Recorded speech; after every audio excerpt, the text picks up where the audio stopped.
오늘 미랄 특세에 나오신 여러분들을 환영하고 축복합니다. 이번 특세를 통해서 여러분들의 이 생활의 리듬이 바뀌시고 여러분들의 이 생각이 바뀌고 여러분의 인생이 바뀌는 기회가 되시기를 주의 이름으로 축원합니다. 먼저 드릴 말씀은 이 욥기는 어려운 책입니다. 그러므로 다 이해하려고 하지 마시고 하루에 한 가지씩만이라도 깨달았으면 좋겠습니다. 이번 주제는 인생의 미스테리를 넘어입니다. 이 주제 하나만이라도 이해하셔서 여러분 인생에 닥친 미스테리를 넘어서는 기회가 되시기를 축원합니다. 여러분 미스테리가 뭡니까? 미스테리 한국말로 신비입니다. 신비. 제가 전에 이 비밀과 신비의 차이점에 대해서 말씀드렸는데요. 이 비밀은 숨겨진 사실입니다. 비밀은 숨겨진 사실이에요. 제일 대표적인 예가 어린아이들 동화책에 임금님 귀는 당나귀 귀다, 이런 동화를 들어보셨을 거예요. 임금님이 귀가 이게 갑자기 자라서 이 당나귀가 돼서 보기가 싫어서 이 두건으로 싸고 있어서 아무도 임금님 귀가 당나귀 귀인지를 모르는데 이발사는 머리를 깎다 보니까 이 임금님 귀가 당나귀 귀인 것을 알게 됩니다. 그런데 이 말을 하고 싶은데 이 말했다가는 이게 큰일 나게 생겼거든요. 너무 답답해서 어디로 갑니까? 대나무 밭에 가가지고 임금님 귀는 당나귀 귀입니다 하서 그냥 하고 나니까 속이 시원한 거예요. 그런데 다음 날부터 바람이 불면, 대나무 밭에 바람이 불면 임금님 귀는 당나귀 귀입니다. 임금님 귀는 당나귀 귀입니다. 이래서 전국에 다 이제 임금님 귀가 당나귀 귀라는 것을 알게 되었다는 이 동화입니다. 여러분, 이 비밀은 들키면 그냥 다 금방 알게 되는 거예요. 임금님 귀 당나귀구나. 다 알게 되는 거예요. 근데 여러분, 미스테리, 신비는 무엇입니까? 이 미스테리는 아이도 어른도 노인도 누구나 아는 내용입니다. 예를 들면 결혼하면 아이를 낳는다. 봄이 되면 꽃이 핀다. 삼척동자도 아는 내용입니다. 그런데 의학적으로 정자와 난자가 만나 수정되어 이 인간이 되고 사람이 되는 것은 과학도 풀지 못하는 신비입니다. 봄에 꽃이 피잖아요. 들에 꽃이 피잖아요. 마찬가지입니다. 과학적으로 온도, 또 뭡니까? 습도, 그 다음에 햇빛, 적당한 이런 온도, 습도, 햇빛이 적당하게 공급되면 꽃이 피고 식물이 다 잘 자랍니다. 이건 누구나 다 아는 것이. 그런데 꽃이 피는 게 여러분 신비하지 않으세요? 진짜 미스터리입니다. 철마다 이렇게 우리나라 같은 이 철마다 사계절이 있기 때문에 철마다 이렇게 꽃이 피는 데가 별로 없어요.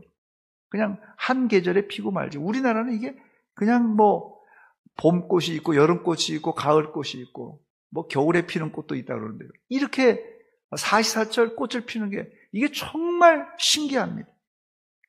사실 제가 드리고 싶은 말씀은 우리 인생이 미스테리 신비입니다. 내가 출생한 것이 미스테리 신비고 내가 이제까지 살아온 것이 신비입니다. 이 정도만 해도 괜찮은데 말도 안 되고 도저히 이해할 수 없는 일들이 우리 인생 가운데 일어난다는 사실이에요.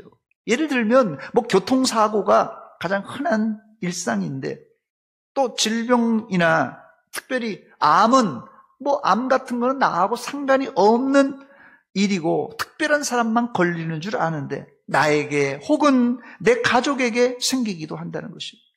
또 작은 질병이라도 이 고질병이 있잖아요. 평생 이 고질병은 짊어지고 가야 됩니다. 예를 들면 혈압이나 당뇨, 관절염, 허리 통증, 어떤 분들은 이 신장이 안 된 분들은 평생을 또 이 신장 투석을 해야 되고, 이런 질병은 나도 알고 의사도 알고 다른 사람이 다 아는데 못 고쳐요. 이것도 미스터리입니다. 천상 하늘 날아갈 때까지 약봉투를 달고 살아야 합니다. 아마 이 자리에도 인생의 미스터리를 만나서 고민하고 괴로워하는 분들이 있을 것입니다. 이번 기회에 나에게 불어닥친 미스터리를 푸는 기회가 되시기 바랍니다. 그러기 위해서 이 욥이란 책은 매우 유용합니다. 욥기는 어려운 책이지만 반대로 흥미로운 책입니다. 더군다나 지금 말씀드린 대로 누구도 예외 없이 고난을 당하기 때문에 누구나 공감할 수 있는 책입니다. 우리는 이미 매일 성경 순서에 따라서 욥기 1장과 2장을 마쳤습니다. 오늘 특별히 처음 나오신 분들을 위해서 욥기의 개요를 1, 2장을 잠깐 말씀드리자면, 욥기는 모든 것이 베일에 감추어진 미스테리와 같은 책입니다. 그러나 일반적인 내용을 말씀드리자면 욥기의 시대적 배경은 아브라함이 살던 족장시대까지 올라갑니다.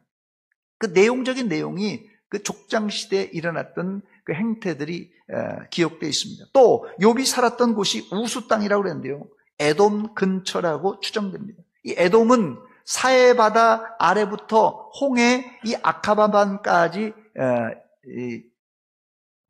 있는 지역을 그 말하는 것입니다.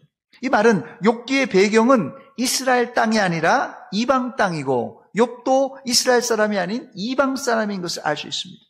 욥기의 배경에서 하나님은 이방인도 하나님의 자녀로 기꺼이 불러 구원시켜 주신다는 그런 사실을 알게 됩니다. 오늘 본문으로 들어가서 이 3장 1절로 3절에 보니까 욥이 자기의 생일을 저주하는 말로 시작합니다. 그 후에 욥이 입을 열어 자기의 생일을 저주하니라. 욥이 입을 열어 이르되 뭐라고 합니까? 내가 난 날이 멸망하였더라면, 사내 아이를 베었다 하던 그 밤도 그러하였더라면 하면서 한탄합니다. 왜 이런 이야기를 욥이 하는 거죠? 1장과 2장에 바로 사탄이 욥이 가지고 있었던 전 재산을 그것도 하루아침에 싹 다 쓸어갑니다. 거기다가 사랑하는 아들, 딸 7명의 아들과 3명의 딸, 이 10명의 자식을 하루아침에 다 죽여버립니다.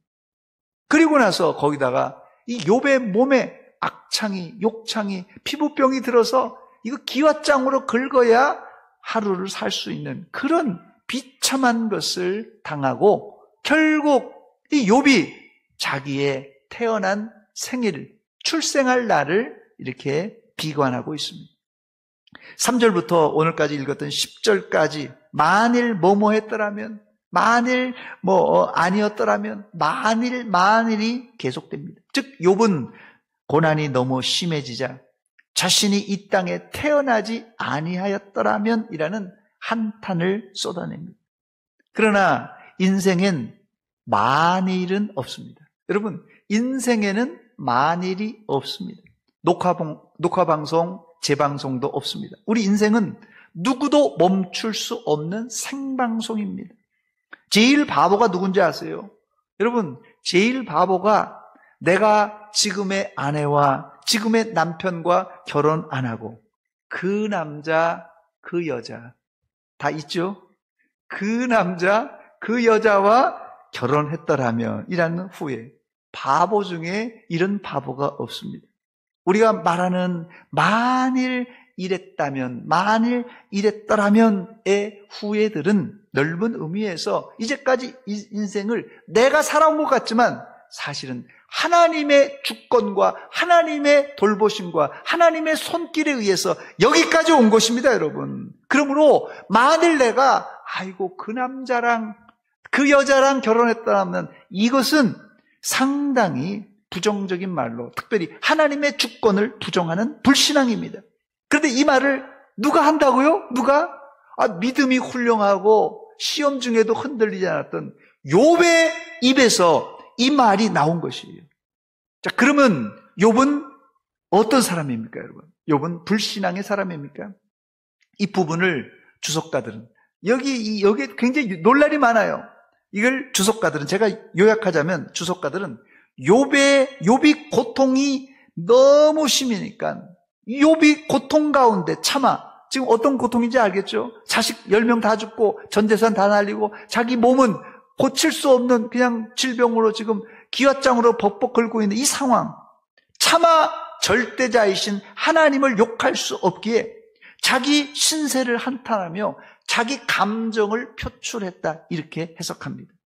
욥의 심정을 여러분이 쉽게 이해할 수 있도록 설명드리자면, 제가 이 목사라서 장례식에 자주 참석해서 슬픔을 당한 가족들, 상주들을 위로하는데, 어떤 경우는 상주가요, 멀쩡하게 있다가 저를 보자마자 눈물을 흘리며 소리를 내서 우는 경우가 있습니다. 그러니까 제가 오기 전에 바로 1분, 아니 1초 전만 해도 멀쩡한 분이 목사의 얼굴을 보자마자 눈물을 흘리면서 그때부터 큰 소리로 고구를 하는 거예요. 아이고 목사님, 우리 남편이, 또 우리 아들이 뭐 이렇게 하면서 그때부터 큰 소리로 고구를 하는 겁니다. 어떨 때는 저를 원망하는 말도 하고 이렇게 큰 소리로 이야기하는 경우도 있는데요. 지금 상주들이 마음이 너무 슬픈데 이걸 잘 억누르고 있는 겁니다. 그런데 목사의 얼굴을 보자 억눌렸던 감정이 북받쳐 나온 것입니다. 아마 여러분들도 이런 경우를 아마 다 경험해 보셨을 것입니다. 저는 이런 분들을 충분히 이해하고, 이런 분들에게 말보다 말없이 손을 잡아주든지 등을 두들겨 줍니다. 이런 상황에서 무슨 말을 할 수 있겠습니까? 그런데 신기한 것은요, 그러고 나면 잠시 후 언제 그랬다는 듯이 상주는 눈물을 닦고 멀쩡하게 있습니다. 여러분들도 장례식에 가서 이런 일을 경험했을 텐데요. 욥은 하나님을 믿는 사람으로, 굳건한 믿음으로 고난 가운데서도 잘 버텼어요. 더 나아가 사회적인 체면이 있기 때문에 억누르고 잘 참고 있었습니다. 그런데 누가 왔습니까? 세 친구가, 먼 거리지만 세 친구가 함께 와서 욥을 보고는 이게 욥을 내가 알고 있던 욥이 아니라 완전히 만신창이가 된 거예요. 그 모습을 보고 친구들이 옷을 찢고 함께 바닥에 앉아 머리에 티끌을 뿌리고는 7일 동안, 여러분 7일 동안 세 친구가 와서 아무 말도 하지 않고 이 욥의 고난의 현장에 같이 이제 고난을 당해줍니다. 함께 있어줘요. 참 이 의리 있는 친구입니다. 여러분들이 고난 당했을 때, 빈털터리가 됐을 때 이렇게 해줄 친구가 있습니까? 세 친구는 대만 사람 엘리바스와 수아 사람 빌닷, 그리고 나아만 사람 소발입니다.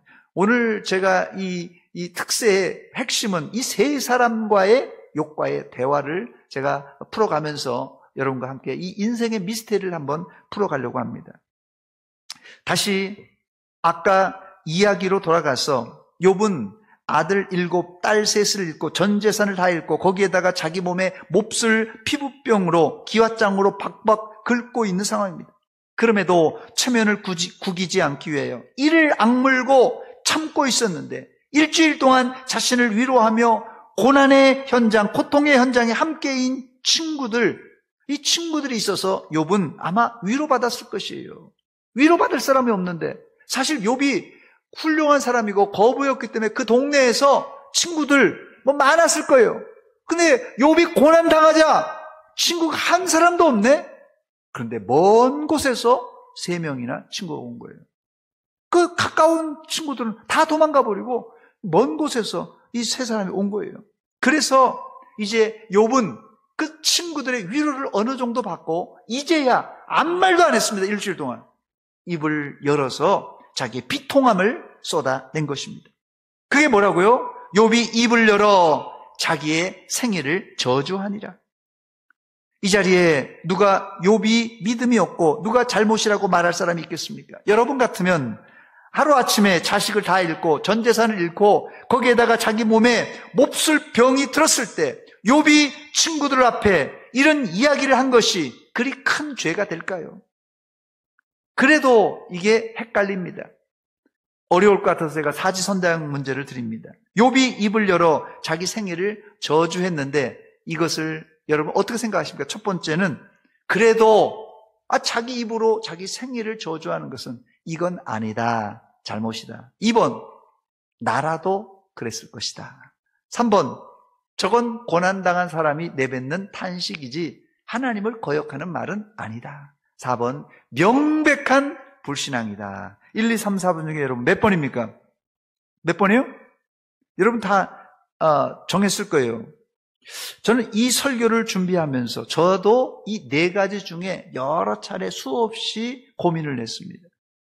여러분들은 하루아침에 10명의 자식을 잃은 아버지의 입에서 어떤 말을 기대하십니까? 잘 나가던 사업을 하다가 망한 그 사장님의 입에서 어떤 이야기를 여러분 기대하십니까?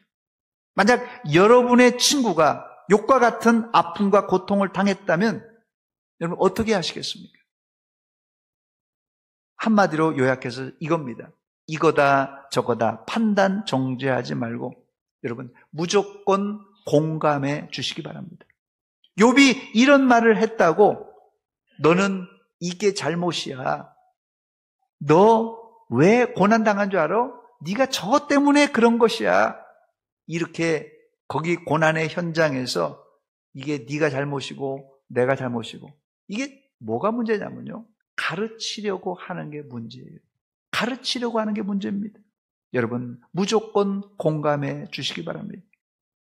잘잘못을 거기서 가리면 의만 상하고 싸움이 날 수밖에 없습니다. 저를 한번 따라서 하시기 바랍니다. 아픔은 공감해 주자. 여러분 아픔의 현장에는 누구의 잘잘못을 따지기 시작하면요 이게 지금 하나님까지 소급해서 올라갈 수밖에 없습니다. 아픔은 공감해 줘야 돼요. 공감을 못하는 사람들은 너무 경건해서 그래요. 너무 경건한 사람들은 고통당하는 사람의 입장을 공감해 주기보다는 판단하고 가르치려고 듭니다. 네가 죄를 지어서 그런 거야. 너 회개해야 된다. 이런 말은 슬픔을 당한 사람에게는 해서는 안 될 말입니다. 2번 죽이는 거예요. 이렇게 되면 혹시 죄를 지어서 그럴지라도 아니 혹시 욥이 죄를 지어서 그럴지라도 고통당한 사람을 찾아가면 얼마나 힘드니 손을 잡아주고 함께 울어주는 공감을 할 때 그래서 그제야 위로가 되고 그리고 나서 죄를 졌으면 나중에 위로를 받고 자기가 스스로 이제 회개하게 될 것입니다. 욥은 친구들이 일주일 동안 와서 조문하고 위로해 주니 이제 일주일 동안 아무 말도 무슨 말을 하겠어요. 아무 말도 안 했지만 이제 말할 용기가 생겼고 그들 앞에서 하소연 내지는 울분을 터뜨린 것입니다. 이런 차원에서 볼 때 장례 예식이 매우 중요한데요. 3일 동안 사실 장례식을 치르면서 3일 동안 우리 가정도 그렇지만 여러 가정들 보니까요. 장례식에 보니까는 그 가정의 모든 역사가 다 나옵니다. 큰아들, 둘째 아들, 셋째 아들이 싸우는 거예요. 형님이 아버지 어머니 어떻게 섬겼냐고, 효도했냐고, 둘째 너는 뭐 했냐, 막내는 뭐 했냐, 딸은 뭐 했냐. 장례식 때 막 우당탕 하는 가정들이 많더라고요. 상주들이 울고 불고 분노하고 심지어 독서를 퍼붓기도 합니다. 근데 여러분 잘 들으시기 바랍니다. 이런 과정을 통하여 일종의 마음의 카타르시스를 경험하고는 이게 감정 청소가 돼야 됩니다. 이 장례식장에는 감정 청소가 되고 감정 정리가 되는 곳이에요. 왜 부모와의 관계에 이별해서 서운한 게 없고 형제들 간에 이렇게 저렇게 네가 잘했냐 못했냐 안 따지겠습니까? 이런 게 있을 수 있다는 거예요. 이게 어느 집이나 마찬가지입니다. 다 서운한 게 있어요. 그럼에도 불구하고 이런 3일 동안에 울고 불고 또 소리치고 이렇게 하지만 이런 과정을 통하여서 감정 청소가 되고 감정 정리가 되는 것입니다. 이래야 상주들이 장례식 이후에 빨리 삶의 현장으로 돌아가 정상적인 생활을 할 수 있는 것입니다. 누가 욥에게 손가락질을 하겠습니까? 어쩜 이건 자연스러운 고통 분출의 방법입니다. 이래야 고난당한 사람들이 빨리 회복할 수 있습니다. 이런 과정을 꽁 하고 터뜨리지 못하면 우울증, 화병에 걸리게 돼 있습니다. 그러므로 장례식에 갔다가 혹시 상주들이 돌발적인 행동을 하거나 이상한 말을 해도 흉보지 마세요. 다독거려 주기만 하세요. 거기에는 옳고 그름보다 감정을 쓰다듬어 주는 게 필요합니다. 그것만 해도 위로가 됩니다. 시편을 읽다 보면 특히 다윗의 빼어난 시들은 모두 탄식과 심지어 악인들을 향한 저주와 하나님을 향한 서운한 감정이 막 쏟아져 나옵니다. 이건 사실은 건강한 신앙인의 반응입니다. 고통 속에 아무 말도 안 하면 아, 저 사람 잘 참는구나. 아니에요. 속은, 감정은 완전히 뭉들어 썩어 있다는 것이에요. 이렇게 되면 나중에 우울증에 빠지고 이게 심하면 이게 큰일 납니다. 이번 욥기 강의를 통해서 고난당한 욥을 이해하고 공감하고 더 나아가서 동정하면서 제일 중요한 건요, 여러분의 난 상처. 사실 여기 목사, 여기 장로님들, 권사님들, 집사님들 어디 가서 내 하소연을 하고 어디 가서 내 감정을 표출하고 울고 그러겠어요. 누가 여러분들이 우는 거, 아유, 장로님이 우네, 목사님이 우네, 권사님이 우네, 엄마가 우네, 아빠가 우네. 어디 가서 우리가 우리 마음의 감정이 이게 복잡한 걸 다 쏟아낼 수 있겠어요? 여러분, 그래서 이 새벽 기도가 필요하고 특별 새벽 기도가 필요한 거예요. 이때 우리의 복잡한 인생의 미스테리 같은 풀리지 않는, 여러분, 인생의 미스테리가요, 이게 평생 풀지 못하는 화병으로 남아있는 사람이 있습니다. 전 많이 봤어요. 목회 현장에서 한참 얘기하다 보면요, 용서해 주시기 바랍니다. 권사님들 얘기를 들어보면